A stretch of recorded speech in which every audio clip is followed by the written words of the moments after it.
So the first thing we're going to do is make our dressing. So I pre-soaked some cashews. I didn't measure it. I never measure anything. And I put some canned coconut milk in it.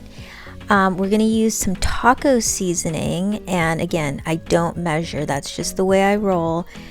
And I just like doing things that way.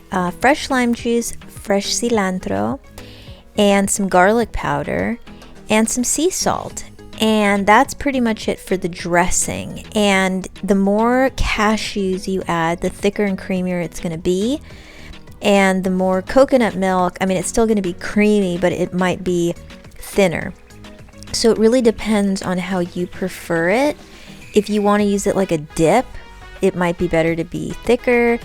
And I'm just going to add my toppings. I had some spring onion, which I love.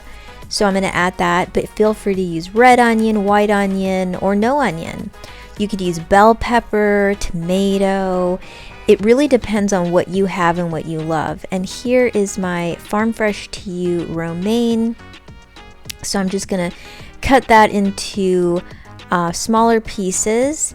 And you could use, spinach, romaine, iceberg, whatever you have. But this is something I wanted to use, so that's what I'm using.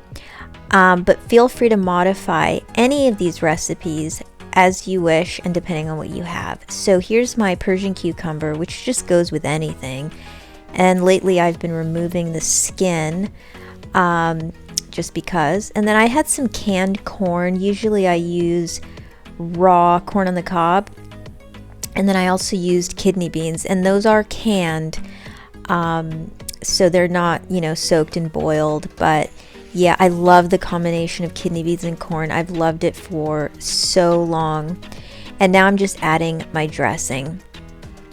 And if you were to use kale, for example, I would take this dressing and massage the greens and then add the toppings and then add more dressing. I love to massage kale, but I just decided to put this on top and then added more lime juice just to brighten it up. And I have cilantro growing in my garden, so much of it. I added it to that dressing, but I also added some more on top. And I just love having fresh herbs and greens at my disposal. So that's the video, guys. That's the recipe. I hope you get some ideas. You don't have to make it exactly like this, obviously, but if you try it, I hope you love it, and I'll see you in the next video, guys. Take care. Bye.